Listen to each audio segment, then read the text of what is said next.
coccidiose em frangos de corte. A coccidiose é uma das doenças mais importantes na produção aviária, pois causam grandes perdas econômicas.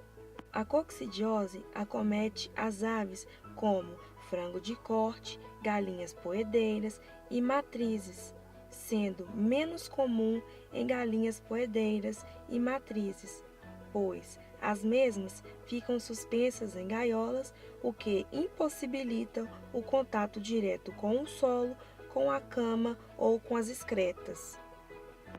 A coccidiose é causada pelo protozoário do gênero Emeria, que possui 7 principais espécies, sendo que de importância aviária seria a Emeria acervulina, a Emeria tenella e a Emeria máxima.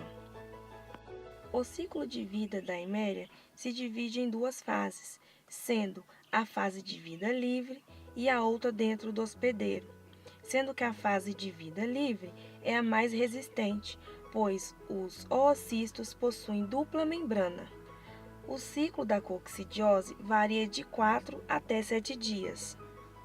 Dentro do oocisto contém 4 esporocisto, contendo 2 esporozoítos cada. São monoxeno, ou seja, completa o seu ciclo de vida somente em um animal.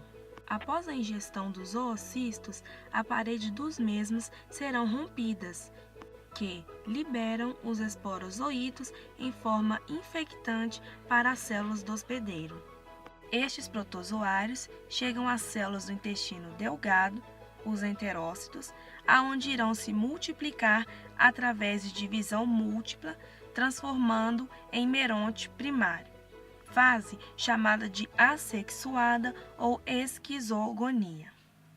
Os merontes primários se rompem, liberando os merozoítos de primeira geração.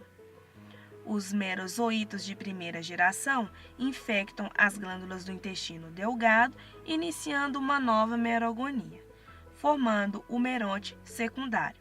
Assim, dará início a uma nova geração chamados de merozoítos de segunda geração, chegando ao fim da fase merogônica.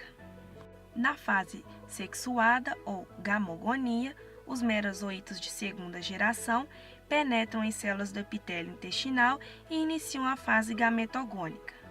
Eles crescem, se desenvolvem e formam o microgamonte, contendo milhares de gametas masculinos. Os merozoítos, que formam o gameta feminino, são chamados de macrogamontes. Elas não se multiplicam a cromatina, mas aumentam de tamanho.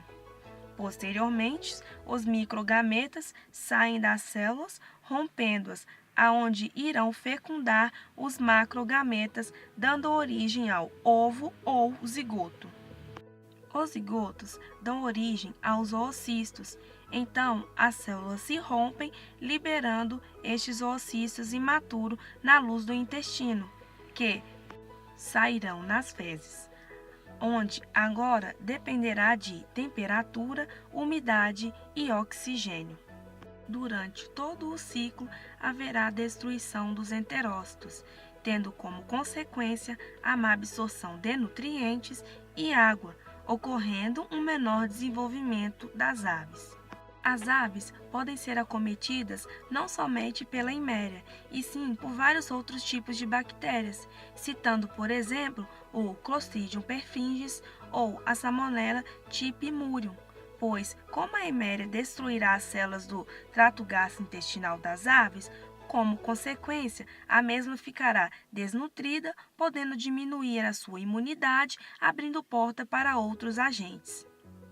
É importante que se estude a coccidiose, pois há uma grande perda econômica para o proprietário, pois há gastos com veterinários, medicação, condenação de carcaça e entre outros.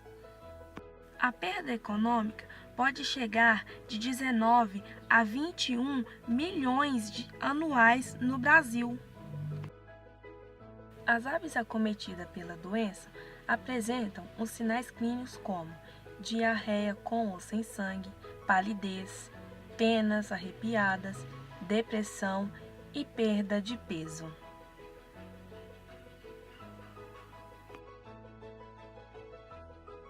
Para diagnóstico de coccidiose, deve ser feita a necrópsia ou exames laboratoriais.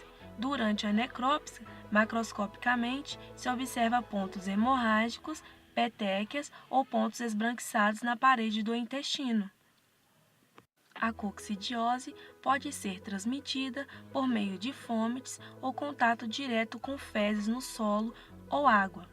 Os sinais clínicos ocorrem quando a ave ingere grande quantidade de ouriços esporulados.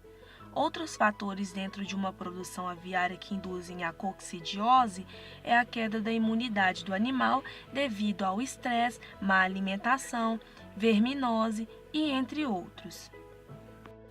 Existem no mercado diversas drogas anticoccidianas que são adicionadas na ração.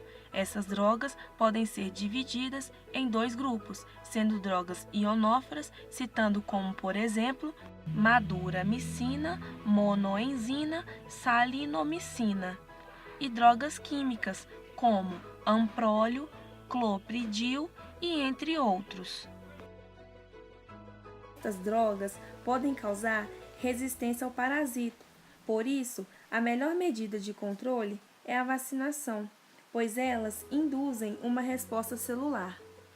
As aves podem ser tratadas e comercializadas normalmente, respeitando o tempo de carência de 7 dias para o abate e 21 dias para a comercialização dos ovos. As medidas de controle seriam evitar camas molhadas, trocar frequentemente as camas, evitar acúmulo de excretas, bebedouros e comedouros muito baixos, pois os mesmos poderão entrar em contato com as excretas das aves.